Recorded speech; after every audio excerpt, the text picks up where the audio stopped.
নমস্কার, সমাজ স্পেশাল কিচেনে আপনাদের স্বাগত জানাই। আজকে করব ট্যাংরা মাছের সবুজ ভুনা। এই যে এটা গোটা রসুন, এটা কুচো করে নেব। এই আদা, রসুন, কাঁচা লঙ্কা, টমেটো এগুলো বেটে নেব। এই যে পেঁয়াজ কুচোনোটা দেবো, এটা জিরে গুঁড়ো, এটা এইটা হচ্ছে ধনে পাতা, এটা বেটে নেব। নুন, হলুদ আর এই মৌরি আর এই গরম মশলাটা ফোড়নে দেবো, গোটা গরম মশলা ফোড়ন দেবো। এটা ঘিটা লাগবে আর গরম মশলা গুঁড়োটা লাগবে।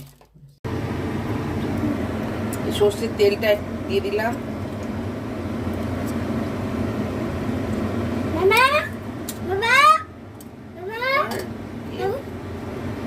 ট্যাংরা মাছ ভাজবো, একটু নুনটা দিয়ে দিলাম তেলেতে।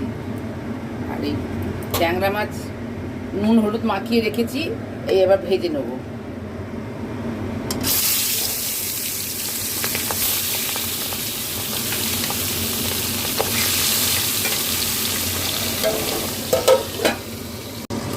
এবার মাছগুলো আমার ভাজা হয়ে গেছে, এবার আমি তুলে নেব।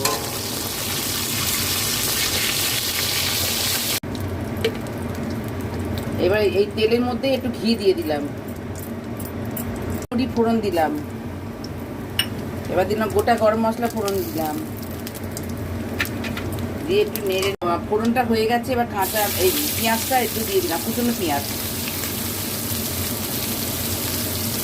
দিয়ে একটু নেড়ে নেবো। সঙ্গে রসুন থেঁতো করে রেখেছি, এটা দিয়ে দেবো। এই পেঁয়াজটা আধ ভাজা হয়েছে, এবার এই মশলাটা দিয়ে দিলাম। আদা, রসুন, কাঁচা লঙ্কা আর টমেটো। এবার দিলাম হলুদ গুঁড়ো, এবার দিলাম এই জিরে গুঁড়োটা দিয়ে দিলাম, দিয়ে এবার কষে নেবো। এবার এই ধনে পাতা বাটাটা দিয়ে দিলাম, দিয়ে একটু কষে নেবো। এবার একটু চিনি দিয়ে দিলাম এতে। এবার নুন দেবো,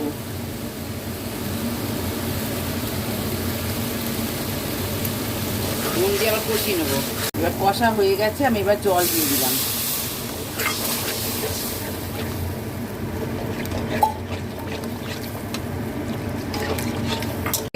এটা ফুটে গেলে তবে মাছটা দেবো আমি। মাছগুলো এবার দিয়ে দিলাম, ভাজা মাছগুলো দিয়ে দিলাম। এবার একটুখানি ঢাকা দেবো, দিয়ে ঢাকা দেবো, দিয়ে আঁচটা কমিয়ে দেবো। আচ্ছা, এটা আমার হয়ে গেছে, এবার একটু গরম মশলা দিয়ে নামিয়ে নেবো। আজকের মতো এ পর্যন্ত। আপনারা লাইক সাবস্ক্রাইব করবেন। নমস্কার।